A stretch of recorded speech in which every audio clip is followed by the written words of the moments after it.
చంద్రశేఖర్ గారు, చైతన్య సారీ మీ పేరు మర్చిపోతుంది, గౌతమి అనేమన్నారంటే పిల్లల్ని ఎక్కడ చూపించలేదు. ఆఫ్ కోర్స్ ఏ తండ్రికైనా ఉంటుంది కదా, మీకు ఎన్ని డిఫరెన్స్ అయినా ఒక మాట చెప్తాను, ఓన్లీ వన్ సెంటెన్స్. ప్లీజ్. పురాణాలు ఇతిహాసాల్లో కూడా రాక్షసులు గురించి విన్నాం కదా కథలు. వాళ్ళు ఏదో రాజ్యాలు ఆక్రమించారు, దేవతల మీద దాడి చేశారు, లేకపోతే యజ్ఞాలు ఆఫ్ చేశారని విన్నాం తప్పితే మగోడు అన్నాక తిరగాలరా నాన్న, ఎన్టీ రామారావు కూడా తిరిగాడరా నాన్న, అదేం తీసుకొచ్చింది ఆతులు కట్ట తెచ్చింది. ఒక అమ్మాయిని నేను అనేది ఏంటంటే మా అమ్మాయే కాదు మహిళా లోకం మొత్తం కూడా సిగ్గుపడాలన్నమాట. ముందు ఆయన ఇందాక మీడియాలో కూడా అంటున్నాడు, నేను అంటానని కూడా అంటున్నాడు.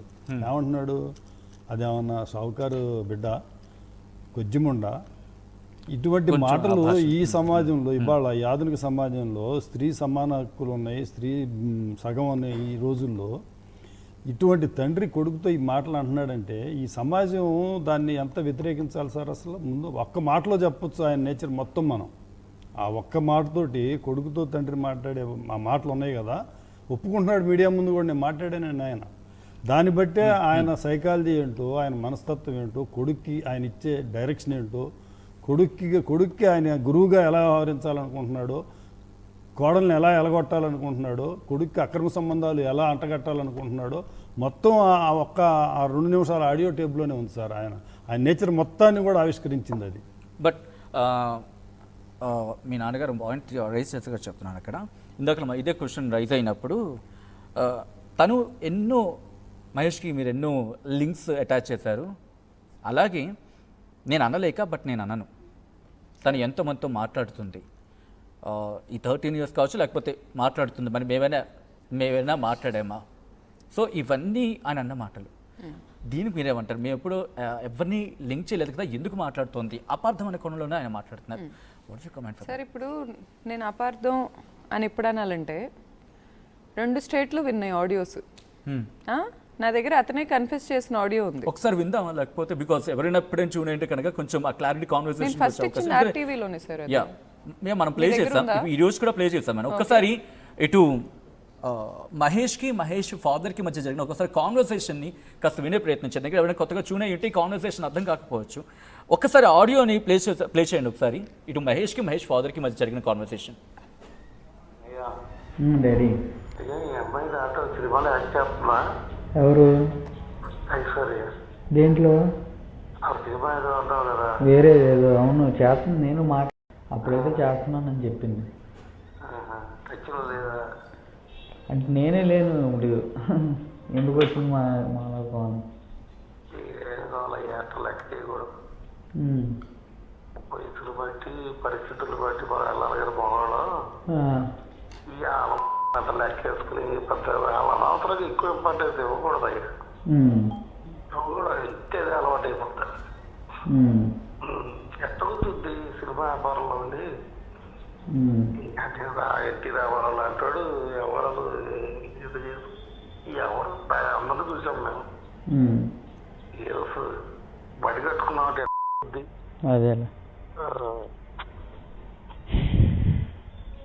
ఏదో చెప్తారు. ఈ ఆళ్ళు ఇంట్లో ఎవరో ఇది అసలు పెళ్లి చేసుకోవడమే తప్పు. నువ్వు ఇప్పుడు దాకా సరే చేసుకున్నావు, చాలా కట్ట తెచ్చింది ఏంటి, పొట్టు తెచ్చినట్టు కూడా హ్యాపీగా ఉండేవాడు మొత్తం. మాకు సుఖం లేదు, నీకు సుఖం లేదు, ఎవడు తప్ప చుట్టాలనుకుంటా చుట్టాలని చెప్పుకోవటానికి లేదు, కనీసం బంధుత్వం లేదు, మంచి చెడు లేదు. ఇలా మనకు చుట్టాలు ఇలా మరీ కొంచెం ఆవిడ ఇంటి వేసి అప్పుడు ఏదో అయిపోయిందంటది, ఏదో చేసేసారంటది. ఎవడికి కావాలి? ఈ అమ్మాయి ఏమన్నా పెద్ద రాణియా లేకపోతే పెద్ద సావుకారా? ఏముంటాయి వాళ్ళ దగ్గర? ఇదే ఆడియోకి ఆయన ఏం క్లారిటీ ఇచ్చారంటే, ఎస్ నేను మాట్లాడినవా మీరు వినుంటారు. ఆయన ఏమన్నారంటే ఐశ్వర్య విషయంలో అంటే ఎక్కువగా ఎవరితో మూవ్ అవనవద్దు, నేను కనుక్కునే ప్రయత్నం చేస్తాను, ఒకవేళ వాడు ఏమైనా గాడి తప్పుతున్నాడు అని చెప్పి. అంతే తప్ప ఎంతకు మించి లేదనేది మీరు విన్నారు ఆయన మాట్లాడిన మాట. ఏమన్నా లైవ్ విన్నా నేను, అందులో ఏమన్నారంటే అయినా ఈ అమ్మాయి వచ్చి నాకు చెప్పుకుంది, ఇలా హీరోయిన్తో ఉంటున్నాడు, ఊర్లో అదే హైదరాబాద్లో కాపురం పెట్టాడు మోయ, హ్మ్. ఉంటున్నాడు, మీరేమన్నా చెప్పండి అని నేను అప్రోచ్ అయినట్టు చెప్పారు. ఓకే, ఆయన ఐశ్వర్య విషయాన్ని తీసుకొచ్చినప్పుడు ఏమన్నారంటే అంటే ఈ కాన్వర్సేషన్ గురించి, ఎలా నువ్వు ఐశ్వర్యతో ఏమైనా ఉంటున్నావా అని చెప్పి నేను అడిగి తిరిగి కనుక్కున్నాను, వాడు ఏం లేదన్నాడు. లేదన్న తర్వాత నేను ఆ తర్వాత అలాంటివి పెట్టుకుంటే బాగోదు అన్నారా సార్? పెట్టుకుంటే బాగోదు మీతో కాదు, ఆడియోలో అన్నారా? ఆడియోలో కాదు, ఇక్కడ కూర్చున్నప్పుడు. సరే సార్, ఆయన అన్నది ఇప్పుడు చెప్పింది ఓకే, ఆడియోలో మాట్లాడింది అందరికీ వినిపిస్తుందిగా, నాకు ఒకలాగా వేరే వాళ్ళకి ఒకలాగా వినిపించలేదుగా. ఇప్పుడు ఆడియోలో కూడా కొన్ని ట్రిమ్ చేశారని చెప్పాను. ట్రిమ్ చేస్తాను సార్, నేను మిమిక్రీ చేస్తాను ఆయన వాయిస్. నేనైతే మిమిక్రీ చేయలేనుగా ఆయన వాయిస్. నేను మా అమ్మ వాయిస్ మా నాన్న వాయిసే మిమిక్రీ చేయలేను, ఆయన వాయిస్ ఎలా మిమిక్రీ చేస్తాను? ఒకసారి అందరికి వెళ్ళే ప్రయత్నం చేస్తా గౌతమ్, ఎందుకంటే మీ వర్షన్ విన్నారు అండ్ డాడీ వర్షన్ విన్నారు. Sure sir. సో ఆ ఫ్యామిలీ కూడా మమ్మీ పేరు ఎక్కువ తీస్తున్నారు చూడండి. సో షీఈస్ అబ్సల్యూట్లీ ఫైన్ ఈ విషయం అని చెప్పి. అమ్మ బహుశా మీ పేరు నేను మర్చిపోతున్నాను, ఒకసారి మీ పేరు చెప్పండి. నా పేరు సత్యవతి అండి. సత్యవతి గారు చెప్పండి సార్. ఏం సంగతి? ఎందుకంటే వాళ్ళు అంటుంది ఏంటంటే ఆ ఫ్యామిలీ విషయంలో కూడా తనకి ఎక్కడ మార్పు వినిపించలేదు, ఇప్పుడు ఎందుకు తిన్న మారిపోయింది అనేది వాళ్ళు కూడా షాక్ అవుతున్నారు. ఏం దీని సమస్య పరిష్కారం ఏంటి? ఒక పక్క చూస్తే మనవడేమో అక్కడ ఉన్నాడు, మనవడికి మాత్రం ఆస్తి రాస్తుంది తప్ప బట్ తన పేరు మీద ఏమి రాయం అనేది వాళ్ళ వర్షన్. మీరేం కోరుకుంటున్నారు మీ కూతురికి? మీ కూతురికి మీ మనవడికి? జనవరిలో మా అమ్మాయి ఏడ్చుకుంటూ మా హస్బెండ్కి కాల్ చేసి కొన్ని వీడియోలు కొన్ని ఆడియోలు తర్వాత చాట్లు అవన్నీ పంపించింది సార్. యాక్చువల్గా అప్పటి వరకు నా అల్లుడు నాకు దేవుడు, నిజంగా చెప్పకూడదు కానీ నా అల్లుడిని నేను రోజు పాదాలు గడిగినట్టే ఫీల్ అయ్యా. నేను అంత బాగా చూసుకున్నా.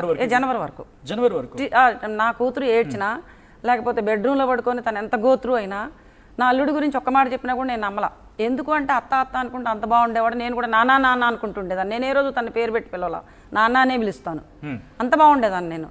తర్వాత అవన్నీ చూపించిన తర్వాత మా హస్బెండ్ ఇగో అమ్మ ఇలా పంపించింది, అసలు మేము షాక్ అయిపోయాం. ఎందుకు అంటే అక్కడ పంపించిన చాట్ కానీ లేకపోతే ఆ వీడియోలు కానీ ఎవరి అంటే చెప్పలేదు సార్. ఆయన నా కొడుకు లాంటి అయ్యా నువ్వు అనే కొడుకుది.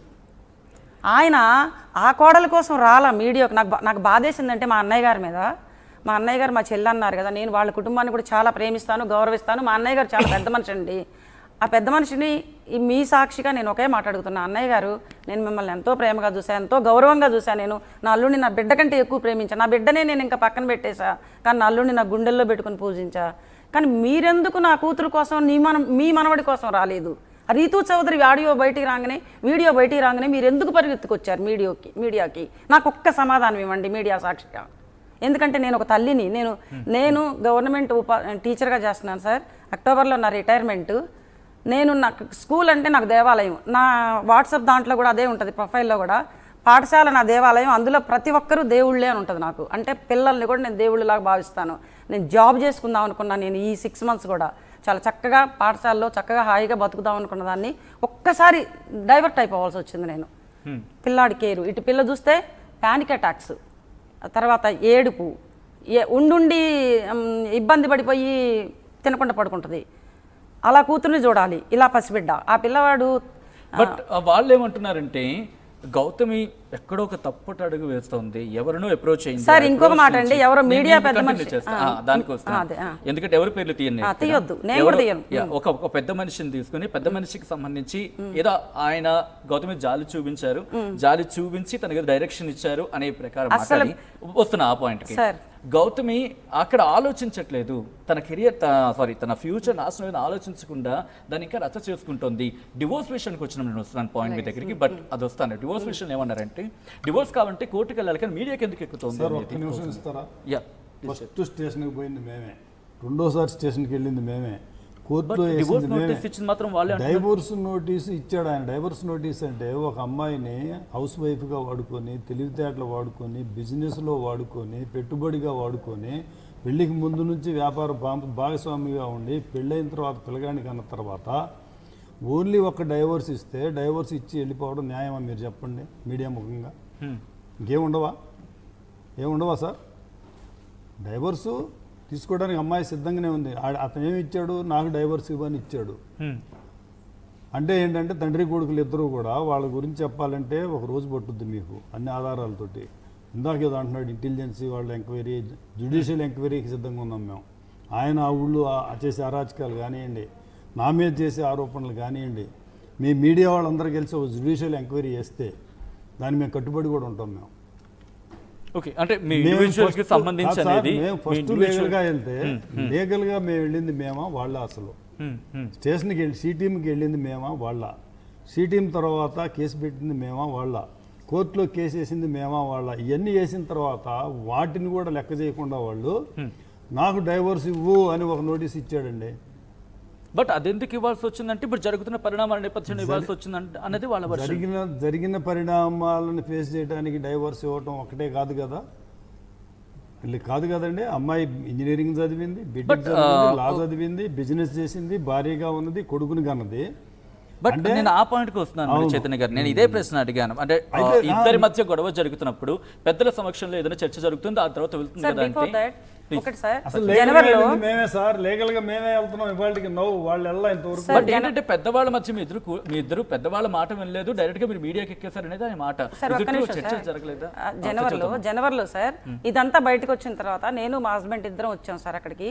వచ్చిన తర్వాత మా హస్బెండ్ ఆ బాబుని బయటికి తీసుకుని వచ్చి, బాబు నువ్వు మా బిడ్డ లాంటోడివే, నిన్ను ఏదో అనాలనో ఇది కాదు, నువ్వు ధర్మబద్ధంగా న్యాయంగా నా బిడ్డకి ఏం న్యాయం చేస్తావో చేసేసి, నేను ఇచ్చినవి ఏమన్నా ఉంటాయి నాకు ఇచ్చేసి, నా బిడ్డకి న్యాయం చేసేసి, నువ్వు ఫస్ట్ నువ్వు తప్పు చేస్తావంటే నేను తప్పు చేయలేదని అని ఏ విషయంలో, ఆడవాళ్ళ విషయంలోనా అన్నాడు. ఫస్ట్ క్వశ్చన్ మా హస్బెండ్ వేసింది.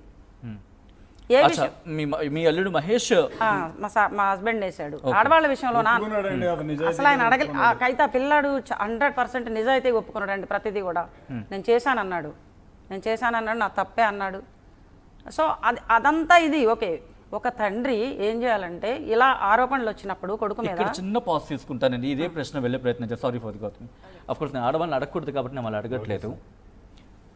ఏమని చెప్పాడు మీతో ఆ రోజు? అంటే ఇల్లీగల్ అఫేర్ ఉందని చెప్పాడా, లేకపోతే ఉంటుందని చెప్పాడా, పెళ్లి చేసుకుంటా అని చెప్పాడా? బికాస్ వాళ్ళని అడగ నాకు ఉద్దేశం లేదు, బికాస్ మీరు కొంచెం దాన్ని ఒక సబ్జెక్టివ్గా చెప్తారని చెప్పి నేను అడుగుతున్నాను మిమ్మల్ని. మామయ్య, నాకు ఆడవాళ్ళ బలహీనత ఉంది, నేను దాన్ని కంట్రోల్ చేసుకోలేను.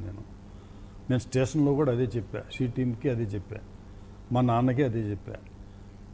మీరు కోర్టుకి వెళ్ళినా కోర్టులో కూడా అదే చెప్తా. నేను ఇదే మాట మీద ఉంటా. నేను మా నాన్నకు కూడా అదే చెప్తా, మా నాన్నకు కూడా సెటిల్ చేసుకోమని చెప్తా. ఓకే, మీరు చెప్పింది